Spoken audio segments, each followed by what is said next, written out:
Welcome back, everyone, to the 2025 NCTTA Table Tennis Championships in Rockford, Illinois. We are at the UW Health Sports Factory. It's a great facility for all the table tennis play we will see throughout the course of this weekend. We've already seen some great matches today and yesterday as well. Yesterday was the World University Game Trials. And right now we have the men's and women's doubles finals occurring simultaneously. On table 1, we have the men's doubles with California versus Texas Wesleyan. And on table 2, we have UCLA versus UCLA. And on both tables, we have the number 1 and number 2 seeds playing, so the competition has gone accordingly.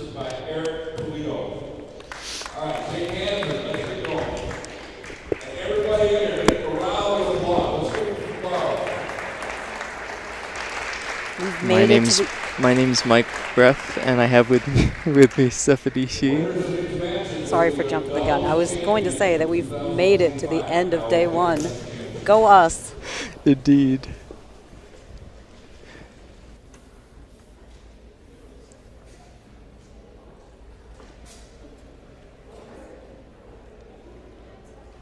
So an all UCLA final for the women's side. They cleaned up. Yeah. And they are very familiar with their games, with their styles, so it should be quite an interesting matchup here.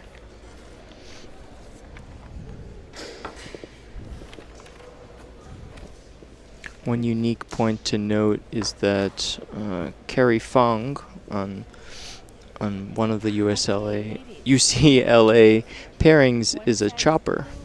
We've seen a lot of choppers in this doubles competition so far, so it's been an interesting setup. Usually you see, 2 attackers or 2 choppers. Yeah, 2 choppers, but not 1 attacker, 1 chopper, so it's cool.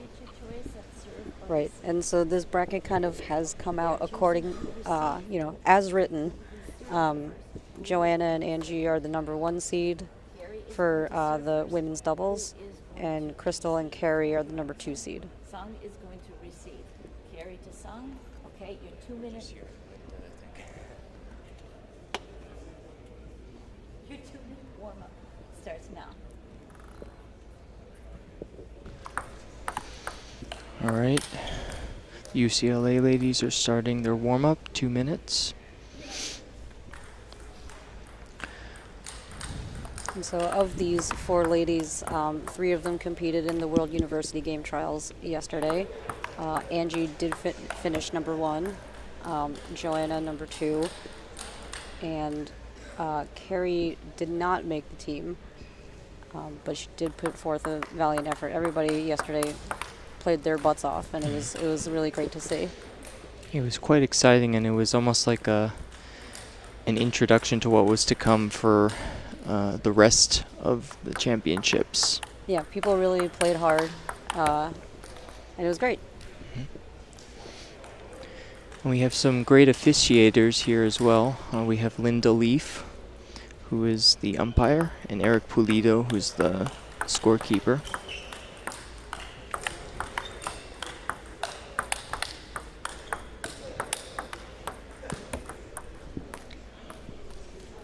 So to what you were saying a little bit earlier about the mixed styles of Crystal and Carrie, it's unconventional, but it works apparently. And I kind of, my theory kind of is because you're dealing with 2 opponents, but also a partner that's hitting the ball instead of you in the sequence of ball strikes, it's actually a lot harder than as compared to singles to find your rhythm and your timing. And so I think having the 2 different styles on the other end of the table introduces just a level of variability that can be very tricky.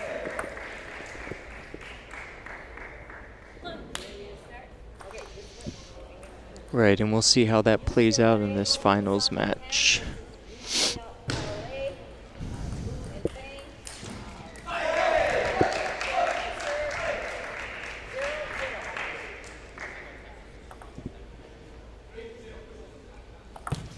So Carrie just served. Yeah. She served with the backhand serve, I think with the spinny side, and then twiddled back to the Right. you to use that for the forehand. Right, and that's normally Yep. what you see. Mm-hmm.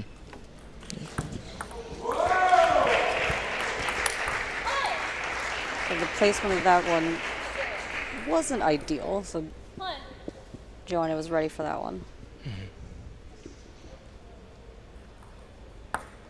And so as is the convention when two teams of the same school play against each other, there is no coach. Whoa. I thought the ball was going to go over the barrier. Yeah.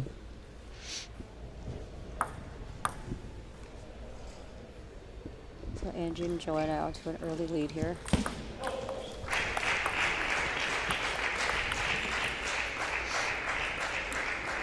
It was a nice try there.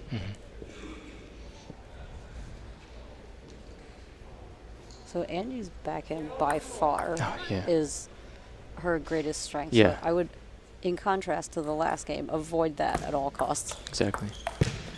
Yeah. But I think the benefit of being a defensive player and having, you know, this surprising amount of coverage that Carrie has for someone of her size, there is opportunity to fish it back. But typically Angie's backhands are extremely high quality, so I would avoid. Every 6 points is a towel break, so the players have the option to go and get their towel. Angie to serve.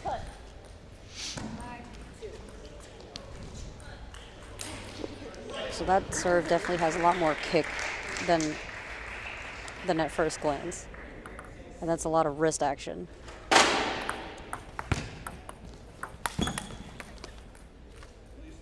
That was a nice slap shot there.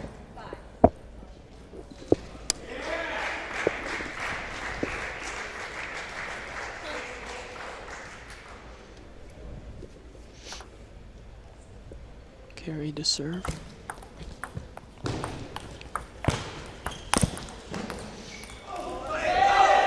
Andrew's forehands are a lot more manageable from a defensive point of view. Yeah, it would look like she was trying to just smash that as opposed to spin it, and it was a chop, so that's probably why it went into the net. I mean, she put over a decent shot, but it's not overpowering. It's not a kill shot. So Carrie actually got a good hack at it, and you know, like you said, it comes over very spinny back to Joanna. There's the backhand. It's a good get. Nice rally. Ooh. There. Right, so not ideal placement, but sometimes when you're kind of in the heat of it and you actually have very, very little time to react, and sometimes it just kind of goes. Yeah. Carrie was pushed into a little bit of a corner, and we had like a. And so when you're in that situation, you kind of just, your priority is to get it back over the net. You don't have the luxury of putting it where you want. If you have that kind of control, then you're on a different level. Right? That's kind of what distinguishes the really elite players from someone who just sticks their hand out and has it go in the right place by chance. All right.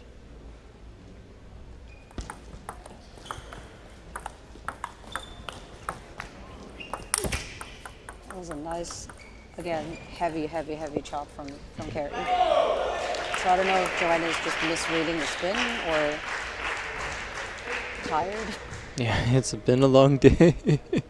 But generally, for a shot that spinny, that's not, the slap is not really how you want to approach that. Yeah. So now it's tied up at 7-7. You can kind of see they are making an adjustment, actually. They are going more to Angie's forehand. Angie to serve.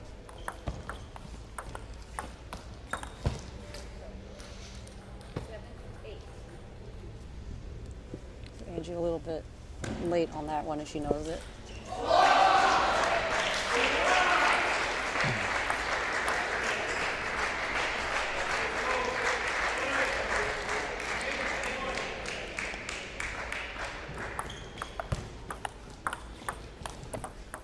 Yep, to the forehand half for Angie. And I think Joanna's a bit more balanced both sides. Like, I don't think she favors one Right. so dramatically over the other. If I recall, her sister is also very backhand elite. Yeah, and her sister is left-handed, right? So Yeah. maybe that could be. I also could be remembering this wrong. It's been a year.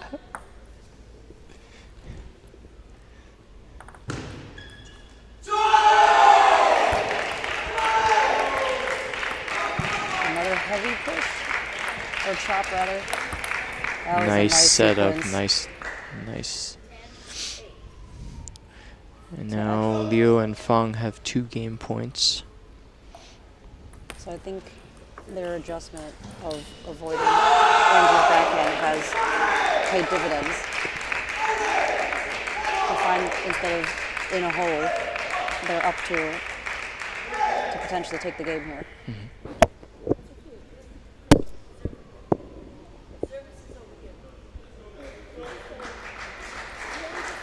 A little confusion about who's supposed to be serving now. Yeah, that's been a running theme today, the serve order logistics. Doubles can get confusing like that. And again, it's been a long day. Yeah, The officials are also exhausted. exactly. So that one, Crystal didn't quite get back in time. It's tough when it's this late. It is getting close to 9:30 p.m. Central Time. These ladies have been up all day. You really got to dig deep.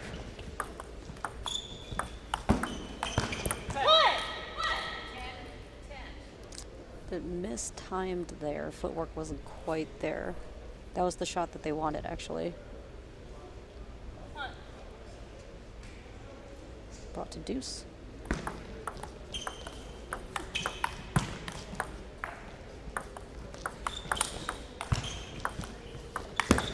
What a That rally. was a nice sequence, Wow. yes. And you can see Crystal's playing style is a little bit more slappy and less spinny, and you can see like the racket face opens up a bit. It's pretty noticeable before she hits the ball, so it comes over real flat.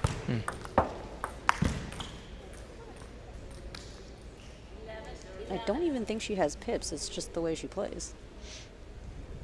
Or does she? Let's find out.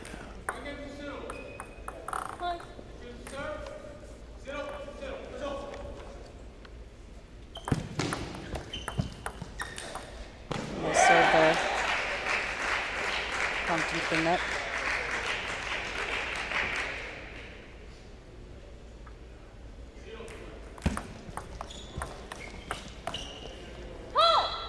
There was the nice spinny backhand by Angie. I'm not quite sure you wanted to put it there, but we're back to deuce.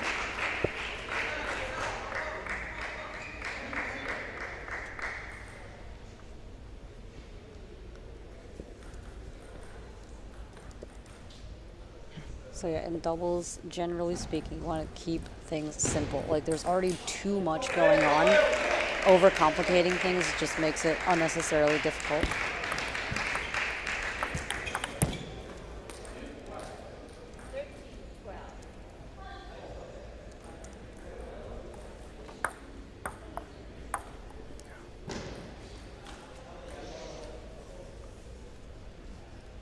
I'd go with the long kick topspin serve again.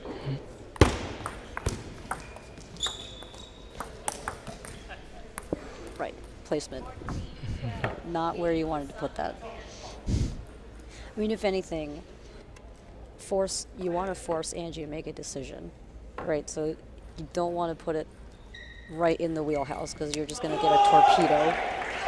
If you get it more toward the forehand side, you at least make her think, do I have to edge over a little bit and get into an awkward position to hit a backhand, or shift over and hit a forehand that's not my comfort shot.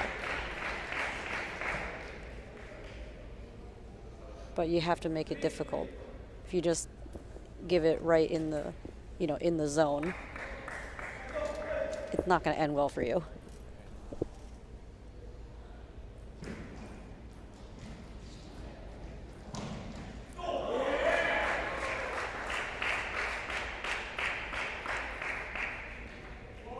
To bring up the baseball comparison again, it's sort of like throwing a pitch right down the middle, right? If you want to make a hitter think, you kind of want to get at the edges, right, at the corners, because then that split second that the hitter has to spend to analyze, is this a strike, is it not, can make all the difference. Obviously. Chicken. It's like playing chicken. Like playing chicken, kind of. A little bit. Yeah. It's just that extra second of hesitation and decision making. Because we know this sport is so fast. The time that you have to make a decision is milliseconds probably.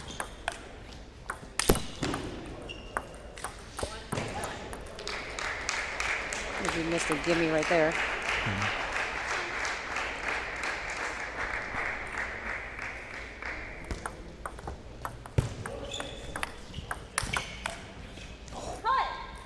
A solid shot from Joanna.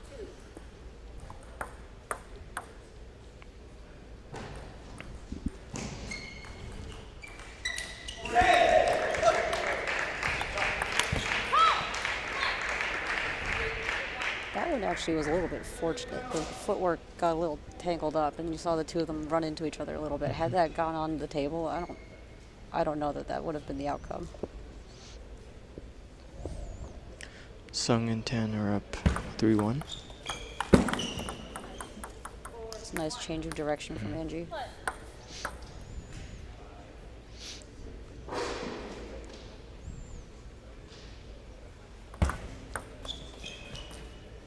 Oops, misread that one.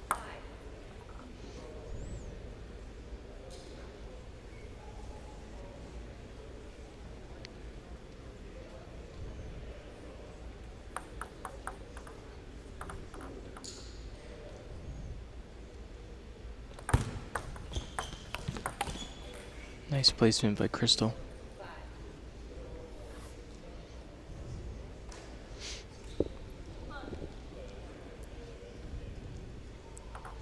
Let's see if Carrie and Crystal can close this gap a little bit here. Oof.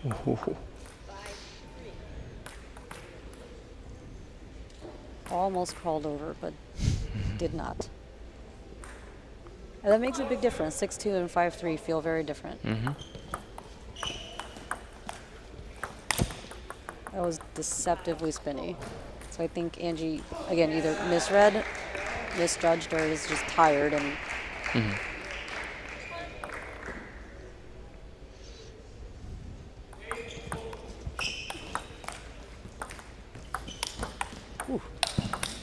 Wow, very awesome nice rally. rally. So in that sequence, like, nobody hit the ball particularly hard, but Right. It was the placement more. right, and yeah. they got to their spots. Yeah. Now it's 5-5, different game. Yep.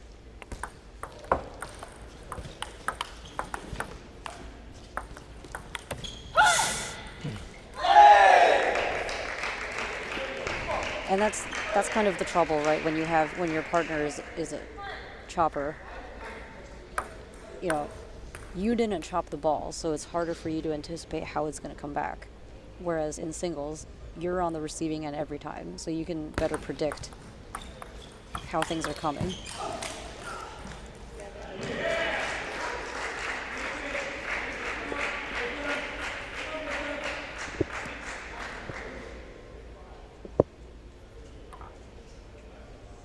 break here.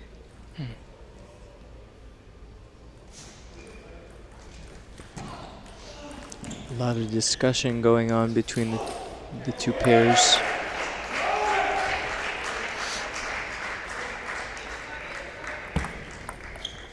But it tells you that they're, you know, they're trying and they care, which is great to see. Yeah. So Joanna never hits anything particularly hard, but it's accuracy and placement. She gets there.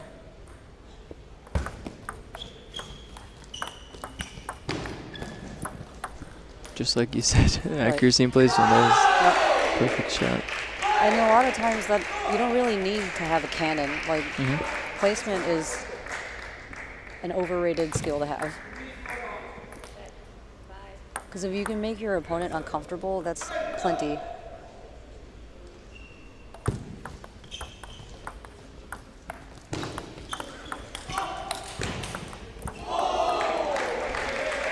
Chop to the forehand.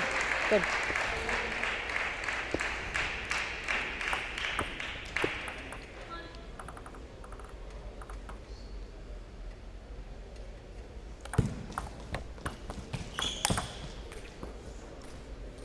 A little bit lucky there, but you take it.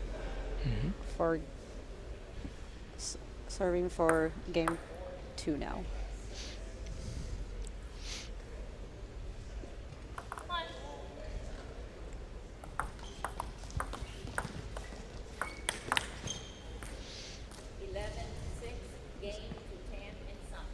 So game 2 to Angie and Joanna. And actually, the World University Games does have a women's doubles event, so I suspect there'll be one pair. Right. And actually, the other pair, I would imagine, would be Anastasia and Tiffany. Exactly, the NYU pair. Both of NYU. Who did quite well. Yeah.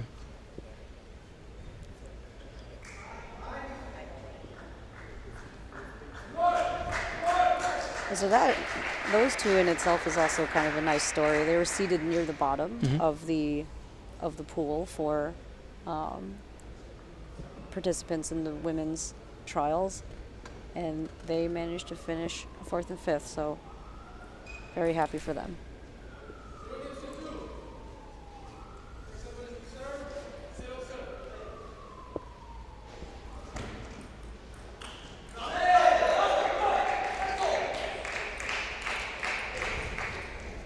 I believe actually they both played against and defeated Carrie. Yep.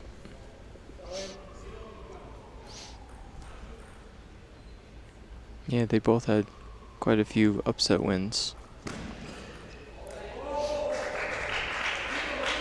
All right, back to the all-UCLA women's doubles final. Game 3 with Carrie to serve.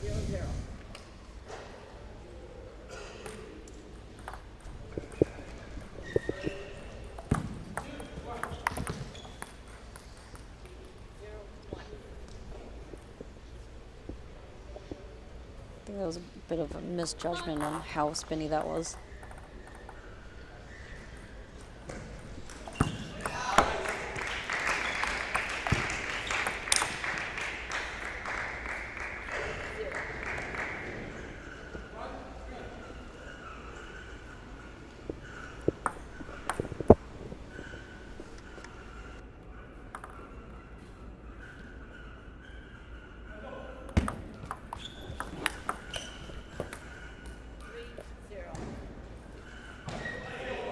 So Carrie and Crystal finding themselves a little bit out of position for that exchange. This could be a good time for a timeout if they get the... Ooh, that was a nice soft shot. That was... Again, you don't need to hit it hard if you put it in the right spot.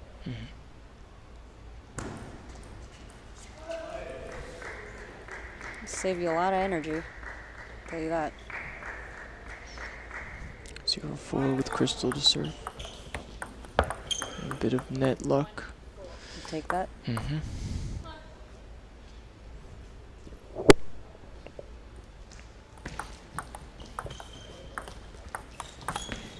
that was a nice, nice placement there. Backhand loop by Crystal. Right. kind of got Angie a little bit flat-footed. Mm-hmm.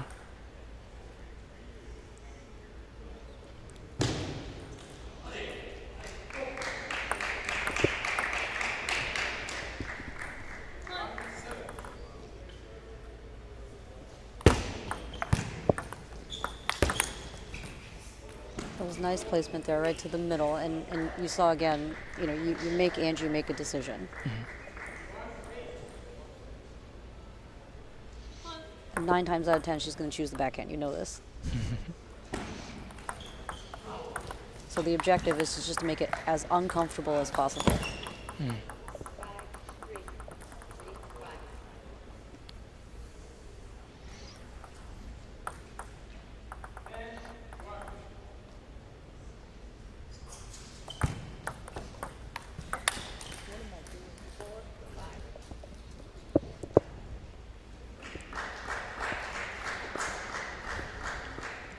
So Crystal and Carrie have closed the gap a bit here.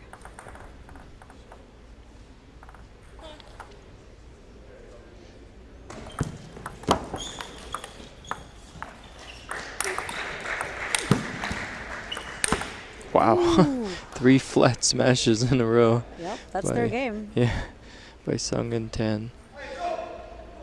But the plan was correct. It didn't happen to work out in their favor, but you do want to tend toward the forehand half.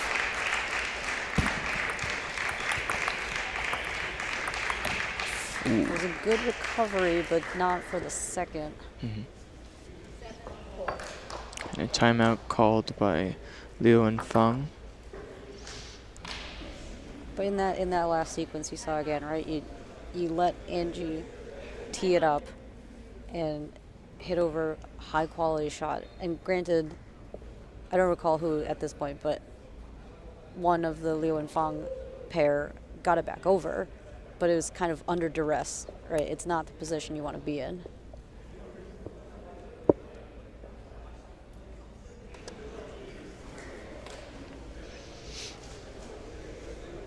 Because when you're under duress, the situation you find yourself in is basically shut your eyes, stick your hand out, and hope it gets on the table. Mm-hmm.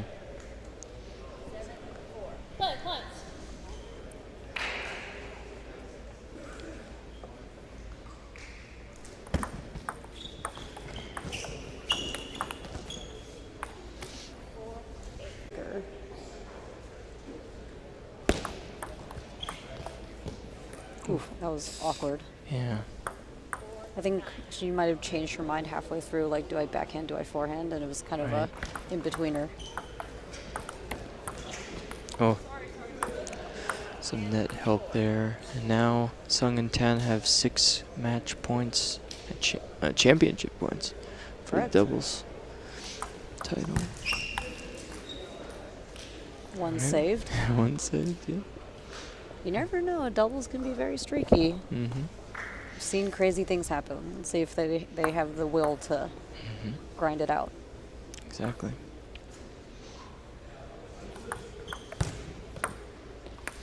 And there we have kick it. Serve. And that is 11-5 for Sung and Tan to seal the deal at 3-0, and they claim the women's doubles title. Well, congratulations to UCLA for first and second in the women's doubles finals. And that match concludes day 2. Day 1. Day 2? 1.5? Well, yeah. Day 1 was the World University Game Trials, and then day 2 is the main NCTTA champs. And so we will continue tomorrow morning with teams events, and we'll conclude the teams events tomorrow. And we'll have more singles matches on Sunday. Thank you for tuning in. My name's Mike Reff, and I have with me Stephanie Shi, and we'll see you tomorrow. Bye-bye. Bye.